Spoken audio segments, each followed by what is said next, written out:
22. The Decline of Religion.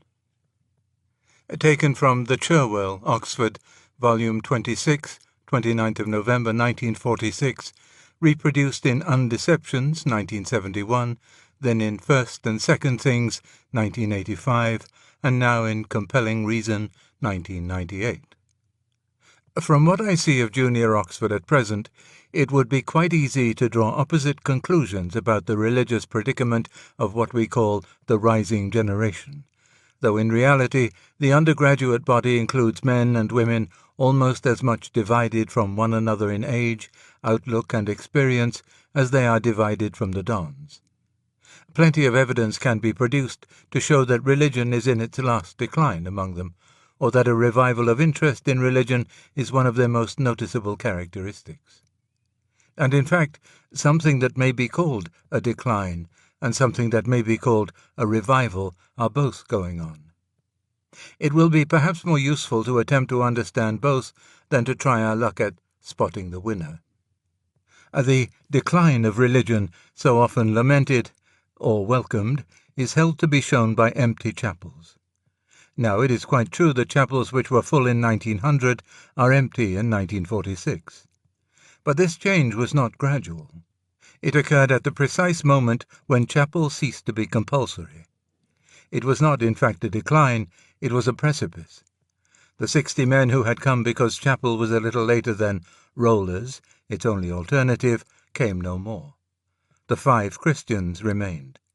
The withdrawal of compulsion did not create a new religious situation, but only revealed the situation which had long existed. And this is typical of the decline in religion all over England. In every class and every part of the country, the visible practice of Christianity has grown very much less in the last 50 years. This is often taken to show that the nation as a whole has passed from a Christian to a secular outlook. But if we judge the 19th century from the books it wrote, the outlook of our grandfathers, with a very few exceptions, was quite as secular as our own. The novels of Meredith, Trollope, and Thackeray are not written either by or for men who see this world as the vestibule of eternity, who regard pride as the greatest of the sins, who desire to be poor in spirit and look for a supernatural salvation. Even more significant is the absence from Dickens' Christmas Carol of any interest in the Incarnation. Mary, the Magi, and the angels are replaced by spirits of his own invention, and the animals present are not the ox and ass in the stable, but the goose and turkey in the poulterer's shop. Most striking of all is the 33rd chapter of The Antiquary, where Lord Glenallan forgives old Elspeth for her intolerable wrong. Glenallan has been painted by Scott as a lifelong penitent and ascetic, a man whose every thought has been for years fixed on the supernatural. But when he has to forgive, no motive of a Christian kind is brought into play. The battle is won by the generosity of his nature. It does not occur to Scott that his fasts, his solitudes, his beads, and his confessor, however useful as romantic properties, could be effectively connected with a serious action which concerns the plot of the book. I am anxious here not to be misunderstood. I do not mean that Scott was not a brave, generous, honourable man and a glorious writer. I mean that in his work, as in that of most of his contemporaries, only secular and natural values are taken seriously. Plato and Virgil are, in that sense, nearer to Christianity than they. Thus the decline of religion becomes a very ambiguous phenomenon. One way of putting the truth would be that the religion which has declined was not Christianity. It was a vague theism with a strong and virile ethical code which, far from standing over against the world, was absorbed into the whole fabric of English institutions and sentiment, and therefore demanded church-going as, at best, a part of loyalty and good manners, or, at worst, a proof of respectability. Hence a social pressure, like the withdrawal of the compulsion, did not create a new situation. The new freedom first allowed accurate observations to be made. When no man goes to church except because he seeks Christ, the number of actual believers can at last be discovered. It should be added that this new freedom was partly caused by the very conditions which it revealed. If the various anti-clerical and anti-theistic forces at work in the 19th century had had to attack a solid phalanx of radical Christians, the story might have been different. But mere religion, morality tinged with emotion, what a man does with his solitude, the religion of all good men, has little power of resistance. It is not good at saying no. The decline of religion, thus understood, seems to me in some ways a blessing. At the very worst, it makes the issue clear. To the modern undergraduate, Christianity is at least one of the intellectual options. It is, so to speak, on the agenda. It can be discussed, and a conversion may follow. I can remember times when this was much more difficult. Religion, as distinct from Christianity, was too vague to be discussed, too sacred to be lightly mentioned, and so mixed up with sentiment and good form as to be one of the embarrassing subjects. If it had to be spoken of, it was spoken of in a hushed medical voice. Something of the shame of the cross is, and ought to be, irremovable. But the merely social and sentimental embarrassment is gone. The fog of religion has lifted. The positions and numbers of both armies can be observed, and real shooting is now possible. The decline of religion is no doubt a bad thing for the world. By it, all the things that made England a fairly happy country are, I suppose, endangered. The comparative purity of her public life, the comparative humanity of her police, and the possibility of some mutual respect and kindness between political opponents. But I am not clear that it makes conversions to Christianity rarer or more difficult. Rather the reverse. It makes the choice more unescapable. When the round table is broken, every man must follow either Galahad or Mordred. Middle things are gone. So much for the decline of religion. Now for a Christian revival.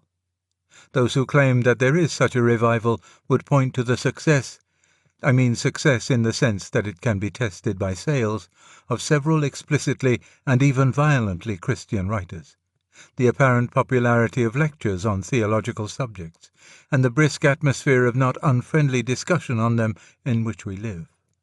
They point, in fact, to what I have heard described as the highbrow Christian racket. It is difficult to describe the phenomenon in quite neutral terms. But perhaps no one would deny that Christianity is now on the map among the younger intelligentsia, as it was not, say, in 1920. Only freshmen now talk as if the anti-Christian position were self-evident. The days of simple unfaith are as dead as those of simple faith. At this, those who are on the same side as myself are quite properly pleased. We have cause to give thanks.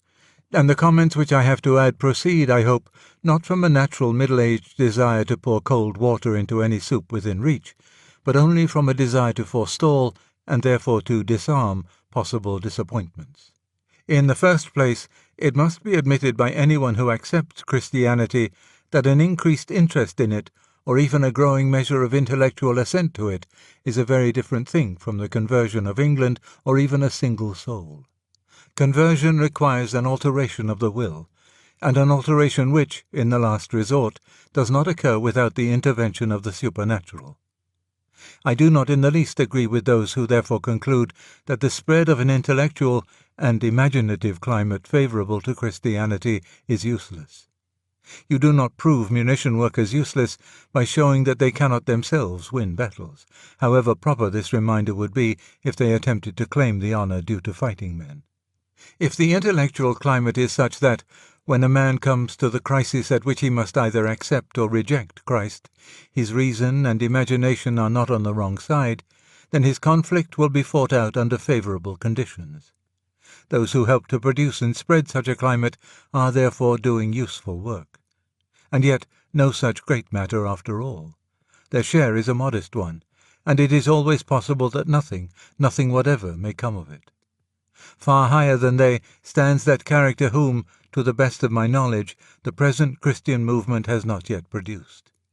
The preacher in the full sense, the evangelist, the man on fire, the man who infects.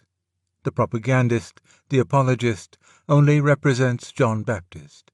The preacher represents the Lord himself. He will be sent, or else he will not. But unless he comes, we mere Christian intellectuals will not effect very much. That does not mean we should down tools. In the second place, we must remember that a widespread and lively interest in a subject is precisely what we call a fashion, and it is the nature of fashions not to last. The present Christian movement may or may not have a long run ahead of it, but sooner or later it must lose the public ear. In a place like Oxford, such changes are extraordinarily rapid. Bradley and the other idealists fell in a few terms, the Douglas scheme even more suddenly, the Vorticists overnight. Who now remembers Pogo? Who now reads Childermas? Whatever in our present success mere fashion has given us, mere fashion will presently withdraw. The real conversions will remain, but nothing else will. In that sense, we may be on the brink of a real and permanent Christian revival, but it will work slowly and obscurely and in small groups. The present sunshine, if I may so call it, is certainly temporary. The grain must be got into the barns before the wet weather comes. This mutability is the fate of all movements, fashions, intellectual climates, and the like. But a Christian movement is also up against something sterner than the mere fickleness of taste. We have not yet had, at least in Junior Oxford, any really bitter opposition. But if we have many more successes, this will certainly appear. The enemy has not yet thought it worthwhile to fling his whole weight against us, but he soon will.